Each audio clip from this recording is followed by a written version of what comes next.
Covid के ज़ेर असर इसकी दूसरी लहर के दौरान ऑनलाइन तदरीस से तलबा को शदीद नुकसान उठाना पड़ा है। नेशनल इंडिपेंडेंट स्कूल अलियांस इदारे की जानिब से किए गए सर्वे में ये इंकशाफ हुआ है। इस सर्वे में कहा गया कि ऑनलाइन क्लासेस से तलबा को इंग्लिश, मैथ्स के बशमुल मादरी ज़बान में भी नुकसान उठाना पड़ा है। इस सर्वे में ये दावा किया गया कि कोरोना के तमाम शोबेजात पर इसका असर हुआ है, ताहम सबसे ज़्यादा नुकसान तलबा का हुआ है। इस सर्वे में कहा गया कि कई तलबा के पास ऑनलाइन क्लासेस के लिए दरकार आलात नहीं थे। लर्निंग लॉस लर्निंग पॉवर्टी के मौजू पर ये जामे सर्वे अंजाम दिया गया। तेलंगाना के साथ साथ मुल्क की दीगर रियासतों में ये सर्वे किया गया, जिसमें ये हैरत अंगेज़ इंकशाफात किए गए।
జాతీయ స్థాయిలో జరిగినటువంటి యొక్క రీసెర్చ్లో ముఖ్యమైనటువంటి విషయాలు పరిశీలనకు వచ్చినాయి. ఏంటంటే పిల్లలు పాండమిక్ టైంలో సర్వత్రా నష్టపోయారు. విద్యాపరంగా, విద్యేతర విషయాల పరంగా కూడా. ముఖ్యంగా విద్యాపరంగా చూస్తే పిల్లలు గణిత శాస్త్రంలో 3rd, 5th, 8th క్లాస్లో రూరల్ ఏరియాలో, సెమీ అర్బన్, అర్బన్ ఏరియాలో, అలాగే ఇంగ్లీష్లో, అలాగే మాతృభాష పంజాబీ కానివ్వండి, బెంగాలీ కానివ్వండి, మలయాళం కానివ్వండి, తెలుగు కానివ్వండి, మాతృభాషలో రీడింగ్లో, రైటింగ్లో, అలాగే అవగాహన లోపల ఈ అన్ని ఏరియాస్ లోపల కూడా పిల్లలు దాదాపు 40 నుంచి 45% వరకు నష్టపోయినట్టుగా చాలా స్పష్టంగా ఉన్నది.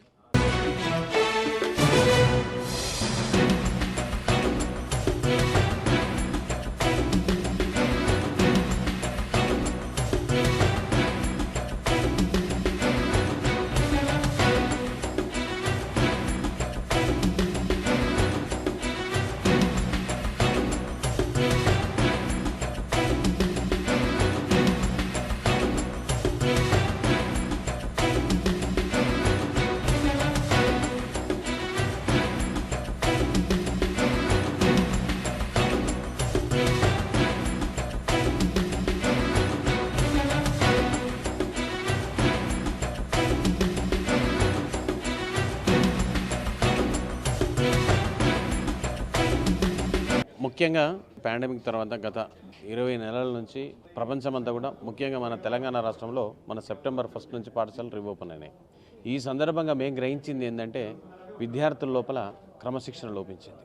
అంటే చదువు పట్ల కానీ, వాళ్ళ సంస్కార పరంగా కానీ, అంటే ప్రవర్తన పరంగా కానీ, ప్రతి అంశంలో టీచర్తో ఇంటరాక్షన్లో కానీ, ఈవెన్ తరగతి గదికి రావడంలో పోవడంలో కానీ, ఈవెన్ బుక్స్ మెయింటెనెన్స్లో కూడా, ఈవెన్ పెద్దలతో మాట్లాడడంలో కూడా అనేక విధాలు కూడా మార్పు వచ్చేసింది. మరోవైపు ఆన్లైన్ క్లాసులతో ఇబ్బంది పడుతున్నామని 44.6% మంది విద్యార్థులు వెల్లడించారు.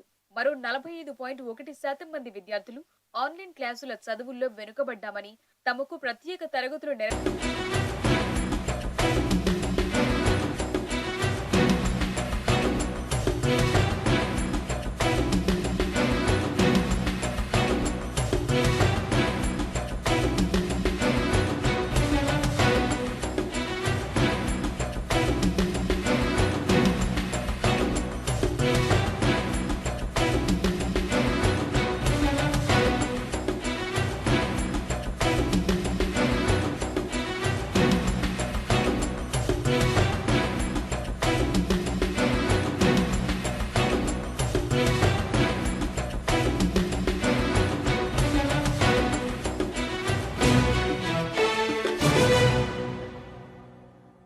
ముఖ్యంగా పిల్లలు ఈ పాండమిక్ వలన మానసికంగా చాలా డిస్టర్బ్ అయిపోయారు. తర్వాత వాళ్ళ యొక్క లెర్నింగ్ లెవెల్స్ ఏవైతే ఉన్నాయో, పూర్వం ఒక విద్యార్థి 3వ తరగతి చదువుకున్నవాడు ఇప్పుడు 5వ తరగతికి వస్తే ఆ 3వ తరగతిలో ఉన్న విషయాలు కూడా మర్చిపోయినటువంటి పరిస్థితులు ఉన్నాయి. ఎందుకంటే మా సర్వేలో తేలింది ఏంటంటే దాదాపు 50% విద్యార్థులు ఈవెన్ ఆన్లైన్ క్లాసులు కూడా వినలేదన్నమాట. ఆన్లైన్ క్లాసులు కూడా వినలేనటువంటి పిల్లలు ఆ 3వ తరగతిలో ఉన్న విషయాలు కూడా మర్చిపోవడం జరిగింది. కాబట్టి పేరెంట్స్ పిల్లలతో పాటుగా ఉంటూ వాళ్ళని ప్రోత్సహిస్తూ క్లాసెస్కి పంపిస్తూ, తర్వాత వాళ్ళకి ఏవైతే అక్కడ గ్యాప్స్ ఉన్నాయో దానికి అవసరమైతే కొంత ట్యూషన్స్ కానివ్వండి, లేదా స్పెషల్ క్లాసెస్ కానివ్వండి, రెమెడియల్ క్లాసెస్ కానివ్వండి పెట్టి వాళ్ళకు కొంత సపోర్ట్ చేయాల్సినటువంటి అవసరం.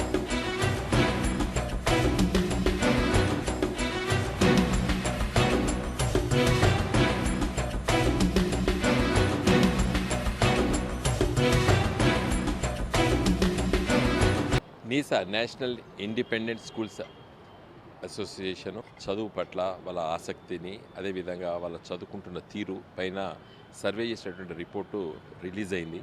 దానిపైన ఈరోజు ఒక చర్చాగోష్ఠిలో ఒకటి పాల్గొనడం జరిగింది. కానీ సహజంగా మనకు తెలిసింది ఏంటంటే ఈ 22 మాసాలు, ముఖ్యంగా ఈ సంవత్సరం అకాడమిక్ ఇయర్ ఇప్పుడు డిసెంబరు, జనవరి, ఫిబ్రవరి, మార్చి మాసాల లోపల పిల్లలకి కొంచెం ధైర్యాన్ని ఇవ్వాలి. నేర్చుకోవచ్చు, అయ్యో ఇది రాదు కాబట్టి ఇంక ఇళ్ళకాలం రాదని అనుకోకూడదు, నేర్చుకోవచ్చు, సమయం ఉందని చెప్పి వాళ్ళకు ధైర్యం చెబుతూ ఏ విధంగా వాళ్ళు ఏదైతే నష్టపోయారో దాన్ని పూర్తి చేయాల్సినటువంటి బాధ్యత తల్లిదండ్రులపైన ఉన్నది, ఉపాధ్యాయ మిత్రులపైన ఉన్నది.